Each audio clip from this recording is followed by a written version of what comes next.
4 everybody, we made it around the sun again. Today we're gonna paint. I have this old picture that my coworker drew for me on a post-it note, so I'm gonna put it on this 3x3 canvas with some of these paints that I stole from my boyfriend's mom. And we have this bright yellow and like teal, and then like a deep magenta and sky blue, and then this like hot pink and lilac color. And because I don't trust myself with traditional artwork, I went ahead and drew this digitally so that I could plan out the colors ahead of time. I think it's gonna be really cute. Let's do the dang thing.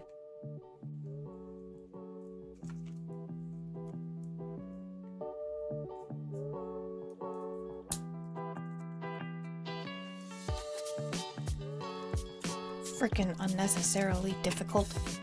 And if you're at all curious, these are the canvases that I'm using that I grabbed from Michaels. First things first, I'm gonna start with my sketch. And a lot of times I'll start with like folding or gridding out the original reference image so that I can kind of transfer that grid onto my canvas and then kind of get the ratios correct. But to be completely honest, because this is kind of a simpler drawing, I eyeballed most of it. But that might not have been a great idea because I'm realizing now it's skewing Peppa. It's Peppa Pig with a unicorn horn. Like, it doesn't stay looking like that, but yeah. Wow. This is definitely one of those trust the process moments. One thing I definitely wish I had was a kneaded eraser. That works really well for erasing stuff on these canvases. Otherwise, you kind of end up just smearing stuff. But I figured I'm gonna cover it with paint, so it'll be fine. Or it'll be a dumpster fire. But it'll probably be fine. Hopefully.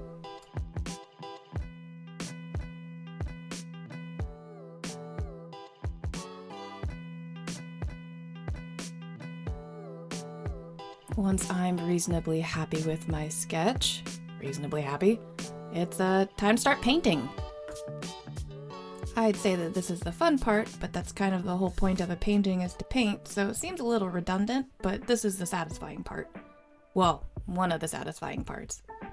What was not satisfying was the texture of this paint. I don't know why it was so goopy, thick, spongy, adjectives.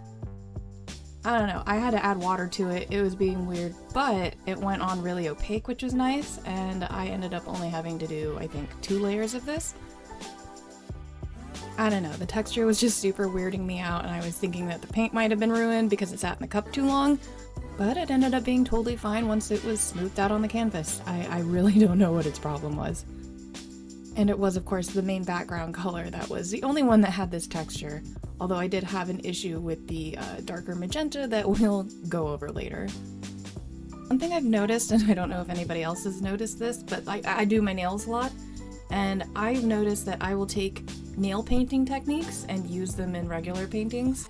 So like the whole thought process of not flooding the cuticle, I'm doing the same kind of brush application here so that I don't flood the lines, because I have to go over those later with a fine liner, and if there's too much paint there, my lines get really bumpy and it becomes a hot mess. So yeah. Also, I'm using a small flat angled brush. It helps make it nice clean edges, like around these ears and the horn and whatnot. And because this canvas is so small, it does a decent job of spreading the paint around so that I don't have to go over it a million times.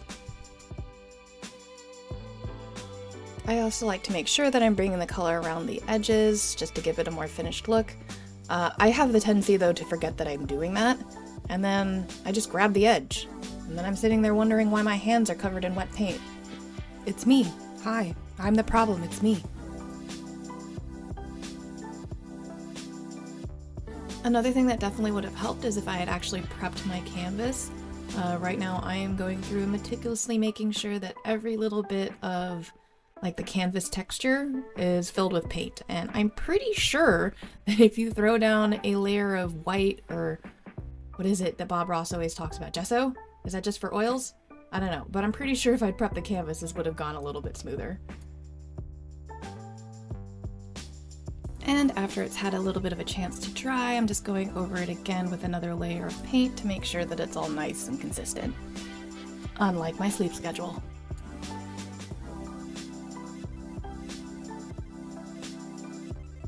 Now we're on to the body color, which will hopefully help this not look so much like Peppa Pig.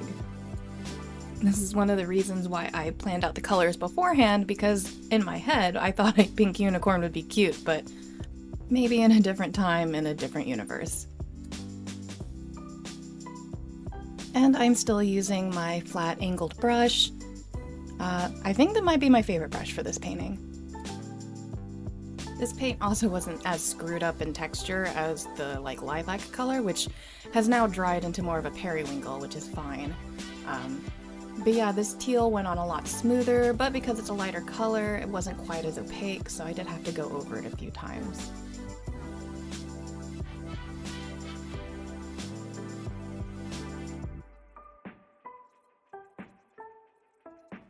Now it's almost giving Godzilla vibes.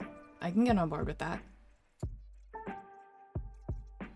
And I almost forgot its ears. That would be important. Otherwise it definitely is gonna be Godzilla.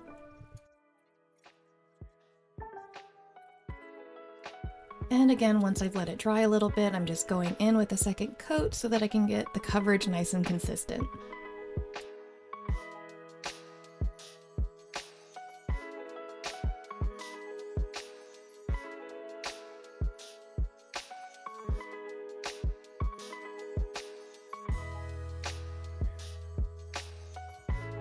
And now it's time for the pink. For this, I'm gonna go ahead and use one of my smaller round brushes. I don't know if this was the best choice, but it's what I picked, and it got the job done for the most part, and that's what matters.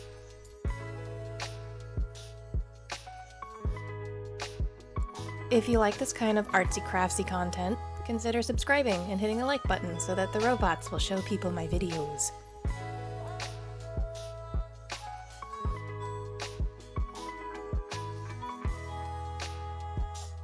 Also, as a side note, I'm just in general really digging these small canvases. I have the tendency to get kind of intimidated by the larger ones, and I just feel like there's a lot less pressure with these smaller canvases. And they're easy to maneuver, presuming you don't stick your finger in wet paint constantly like I do.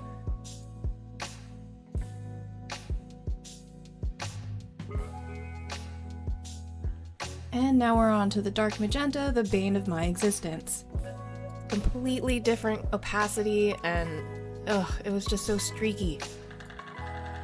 I know there's a time and a place for paints like this, but I just want everything opaque. I'll let you know when I don't want you to be opaque. I'll add water to you, make you a little see-through. When it's like this straight out the tube, it makes my eye twitch. I don't know, maybe this is where I add a PSA to swatch your paints before you start too. It's just so much work. Sometimes I just want to start painting and making a mess. I guess my one word of advice with a paint like this is treat it like a nail polish where you would do lots of thin coats to try and avoid some of the streakiness, because it started getting globby. It was not fun. So I did change my brush and go in with a slightly lighter hand, which seemed to help a little bit.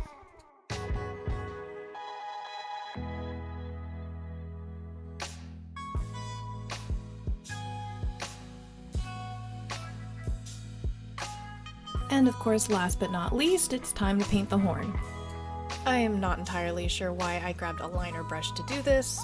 Completely unnecessary, and honestly probably made things a little bit worse for me, just because it was adding streaks to the yellow paint, so then I kept going over it with more yellow paint, and I had to go over this later with a fine liner, so it was nice and bumpy by the time I got to it. Not recommended.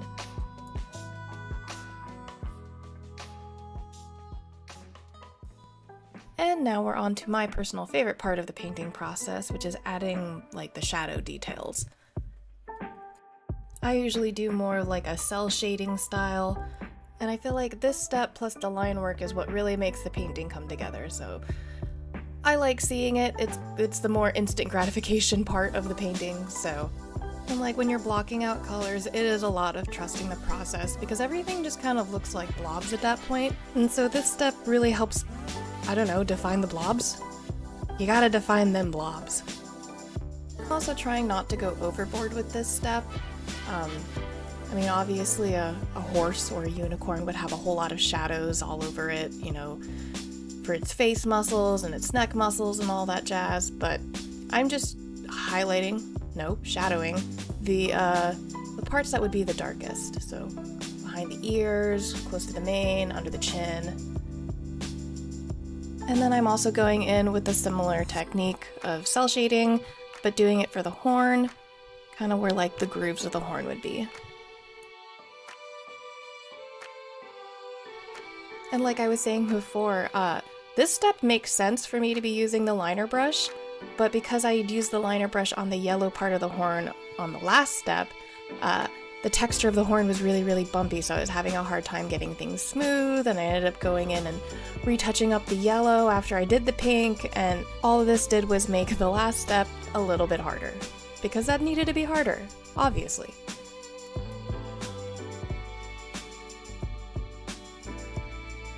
So once everything's dry, it is time to go in with my liner pen. This is just a regular black Posca paint pen. And like how I mentioned before, I liked the maneuverability of these canvases. I know me. I know that I can draw curves really good in certain directions, and so being able to just rotate the canvas in my hand is really, really nice. I have a hard time with that on the larger canvases. I'd like to eventually get to the point where I could use a liner brush and paint the lines myself, but for right now we're gonna stick with the Posca paint pen. I used to do it with a Sharpie, but if you know anything about the way that Sharpie ink dries, it dries kind of like a different finish typically than acrylic paint, and so you can really kind of tell where the Sharpie was, whereas when I use a Posca paint pen, it all kind of dries to the same matteness, if that makes sense. My only real con is that they're kind of like a felt tip pen, and so I don't really love the nib. That's why I have to be really cautious about whether or not I'm laying down too much paint, because if there's too much paint and it's too bumpy, the nib has a hard time kind of going over that, not missing places or getting kind of weird and wobbly. But that's why you'll see me go over the same spot several times, as I'm just kind of evening out the line.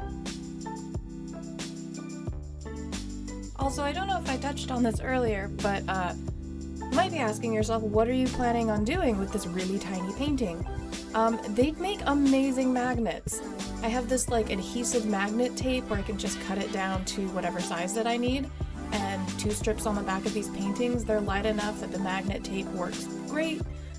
It's got enough hold to hold up like a few pieces of paper, and they're really freaking cute. So I definitely plan on making more of these so that I can cover my fridge with art.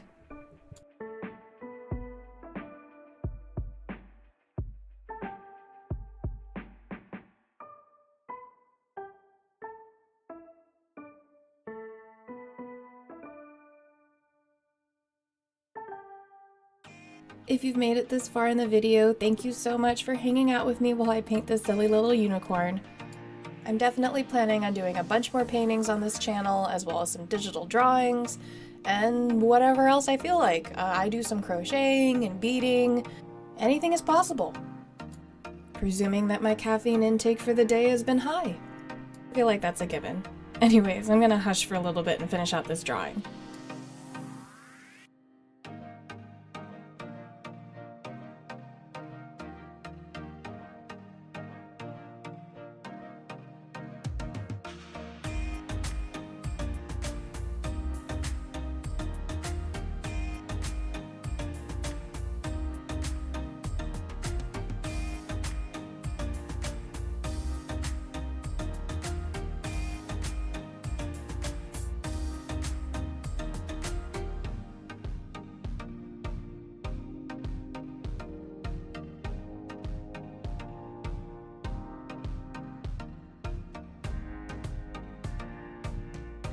A huge thank you again for watching this video. If you like this kind of content, consider liking and subscribing.